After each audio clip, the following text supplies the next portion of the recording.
El Paso, Texas is remembering the lives lost when a gunman opened fire inside a Walmart 2 years ago today. Officials say Patrick Crucius carried out the deadliest attack against Latinos in modern U.S. history. He reportedly posted a racist screed online before he carried out the massacre that claimed 23 lives.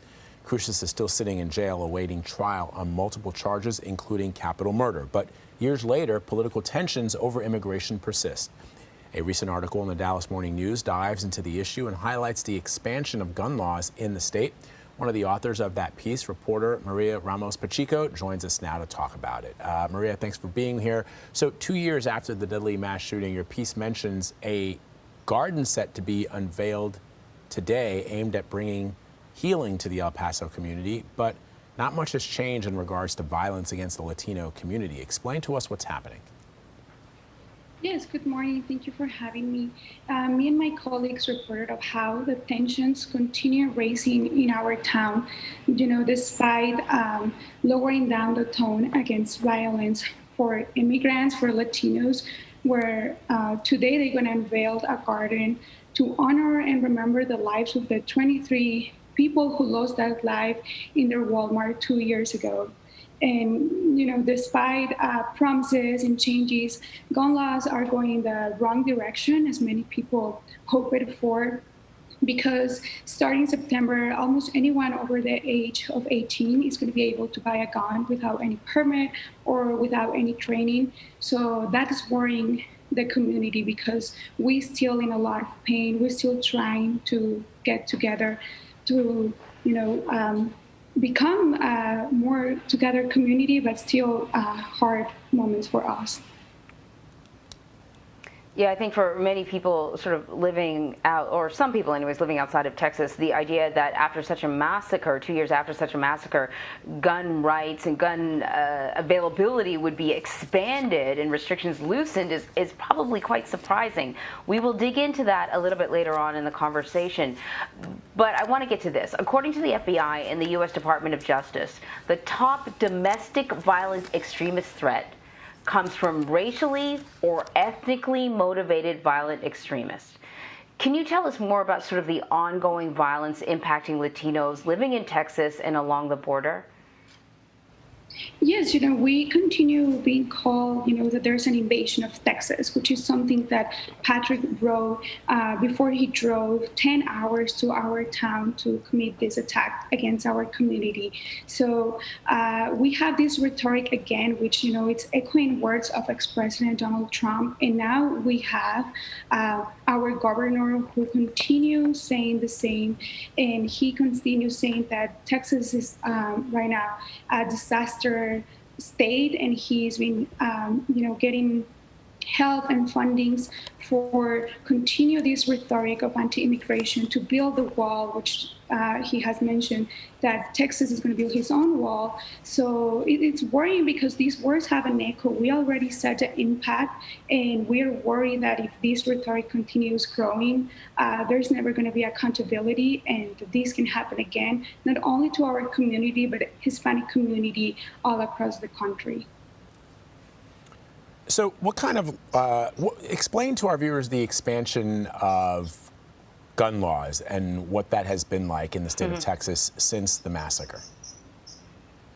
Correct. So, before we used to have a permit, or you need to go through some training to be able to buy a gun.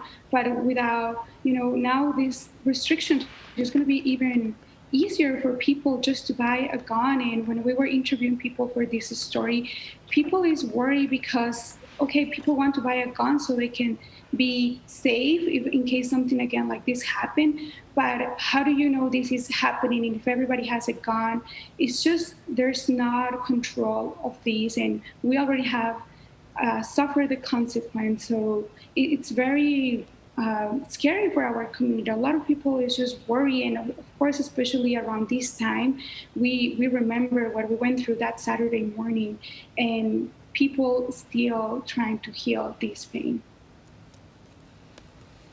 I don't know if you dug into this, but it just occurred to me because you were talking about all this talk about migrants and building a wall and keeping people out, and we know that this particular Walmart in El Paso, it was like a place where a lot of people went back and forth across the border legally to do some shopping, go back, which is just fine. And I just don't know if you know or not, but in terms of the list of victims, the 20-odd victims here, none of them were in the country none of them were migrants.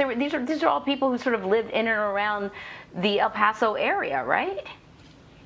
Yeah, that's correct. Sometimes people don't understand the border life, the border culture. Sometimes you just cross to go buy something and then you go back. And this is people who perfectly have all the paperwork in the correct place, where you just go shopping and correct. This was a Saturday morning before going to school weekend. So people were doing their back to school shopping. People go eat, people go visit their family, because it's just one community. The only thing that separates us is the bridge. And, but all these people were legal. So I feel like a lot of people don't understand what it means to live in a binational community where we all share last names, we share a lot of things in common, and it's just normal for us to cross back and forth, and sometimes 3-4 times a day, and everything change for that day, because then you're afraid. When we were talking to people, they don't want to go grocery shopping anymore because they're afraid that they're going to get attacked just because how they look or their skin or their color. Mm-hmm. Let's talk about the lives lost during the mass shooting in El Paso and how they're being honored today.